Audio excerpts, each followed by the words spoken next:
Hey guys, thought I'd share what I'm doing for a bed mat for this Sambar TT2 K-truck. We're just getting a mat in. It's basically a horse stall mat from Tractor Supply. The original measurements were like 60 inches wide by, I think it was 96 inches long, so it's 5 feet by 8 feet long, or maybe it was 7 feet long. Either way, it was like $70, so it's bigger than the bed itself. And I wanted to do that on purpose because I wanted to cut and trim this piece of rubber. It's 1/4 inch thick. It's decently weighty, but I wanted to custom cut it in here, make it a really good fit against the side rails. And initially I thought, hey, maybe it'll fit under the underneath the fold up from the sides, but no, it does not. It will not compress enough to lift the door all the way up. So I just have this one up as a guide. I already trimmed that corner, you could see there. I'm working on this side. So now I just basically have to cut a straight line down here. I'm debating cutting off this excess that's folded over here. I might actually leave it as a bump up against the back gate, the tailgate, so we'll see how that works out. But I'm just working on this part. I thought I'd share it so everybody could see what they might do instead of doing the 4-foot wide mat, since it's a little narrow. It doesn't really protect the entire bed. So I'm going to try this and let you guys know how it goes. Alright, I was just trying to find something long enough to cut this straight edge with, so I actually have a piece of trimmed plywood with a factory cut edge on it still, so I know this side is still straight as the factory cut. It's almost the full length of the bed, which is nice. I was thinking about using this 4-foot level that I have. The would work, but it would take a little bit more eyeballing. As you can see, we kind of have to figure out where the straight edge of the bed is for this to come out really good. And of course, I'm kind of a perfectionist, so it's probably gonna come out not to my satisfaction, but good enough. You know what I mean? It's a bed mat. It's not not the end of the world if it's not perfect, but my ADHD brain says perfection is critical. So I'm just trying to feel the corner here, because I can feel that, and I know that's where the corner of the truck bed actually is. So I know I need to come back in a little bit from the side. So I think this is probably going to be good enough. I can't feel where the deck starts at. The little, indentations. Oh, they're starting way back there. Okay, that's why I can't feel it on the edge. I didn't realize that. So I'm just doing my best here, and then of course I'll have to cut this off camera because I won't be able to do it holding the phone and that at the same time. But what you're going to want is a really straight edge, as long as you can get, and then of course the sharpest razor blade you got. So brand new razor blade would be optimal. I noticed, because it's only a 1/4 inch thick, you can kind of do a score cut and then a through cut. If you don't want to know what that means, is you kind of drag your razor in so it just goes into the flesh of the material and it doesn't penetrate all the way through on the first cut. Usually when you're cutting thick foam or rubber materials, you want to do multiple score cuts over and over again so that blade cuts through the material gently. But if you have a really sharp new razor, this 1/4 inch seems to cut really easily. So I just kind of did a score cut and then a through cut on the next pass. And of course you want to be careful. You don't want to mar your paint and introduce a potential rust spot. So just take your time and get it done right. Alright, so in between cuts, my brain caught up with me. Don't know why I didn't think of this earlier. But I'm just measuring across from that bed, from that side gate to this edge, which is 55 inches, which I knew that because I measured between the gates earlier. So my brain was like, oh, measure that in, then come over here and measure this in, and then just line it up. And then, you know, you'll be straight. So I gotta lift this up, and you're gonna have to forgive me. I just want to come back in and show you guys what I'm doing. So I went and got my snap knife instead of the other razor knife. The blade was way too short against this plywood, so I needed something big. So I'm just dragging it in layer by layer and just gently slicing in. And at some point you'll see it just kind of separates.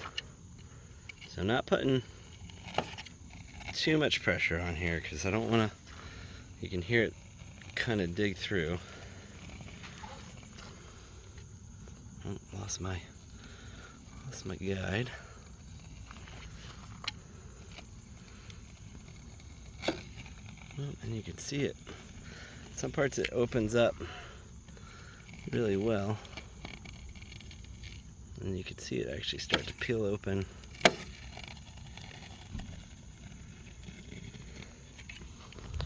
And you're making your cut. Okay, so I've got most of that cut done. So what I did is I just dragged my board off the end here so I can cut the rest of this. But you can see I just lined it back up with the cut itself to keep it straight. But obviously I can't cut the material going off the end, so I'm gonna roll this stuff up a little bit, and then I'm just gonna drag it forward to get the end supported, and then I'll cut that end off. Okay, so you can see I rolled it up, pulled the edge up so it's up and supported, the material is supported, and then I lined up my board again with this cut. And again, you know, it don't have to be perfect. It's a truck. If you're using it like a truck, none of this matters. But I figured for myself, I do what I can. Your mileage may vary. We just keep dragging this knife through, opening that cut, and we can hear it pulling away. And I'm just gonna drag through the tip here. Now I'm not really pushing against this board because obviously I'm not holding it down, so it could move if I do. I'm really just using it just to guide the edge, the side of the blade. Oh, we're almost through. Okay, so we got the last little bit here. We'll just nip that right off. There you go. That's cut off. Now, let's put our razor blade away because no one wants any injuries. Make sure you put your tools back. Alright, so I've unrolled it. I've pulled it down. And basically, this little curl is because it was packaged rolled up, you know. And once the sun beats on that, it'll heat up and hopefully gravity will kick in. But now we did that. Here we go. And as we can see, it's not a perfect fit. I just pull this back over because I'm bound up on that end a little bit. So let me put this gate back up.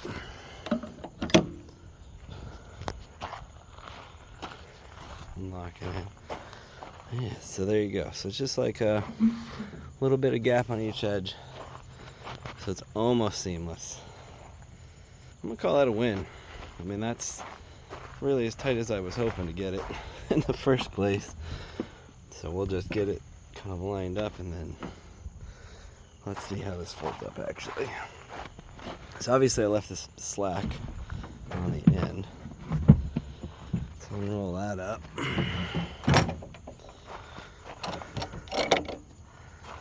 And we'll get this going. Alright, so this is a lot of slack. As you can see, it rolls right over the top of it. So I'm probably going to trim that pretty big. I think I might notch these longer here and get this to roll up against the bed. That way, it's not like any rain won't be able to get back there, but I don't know, I figured whatever I could do to protect this wall too may be better than the gate.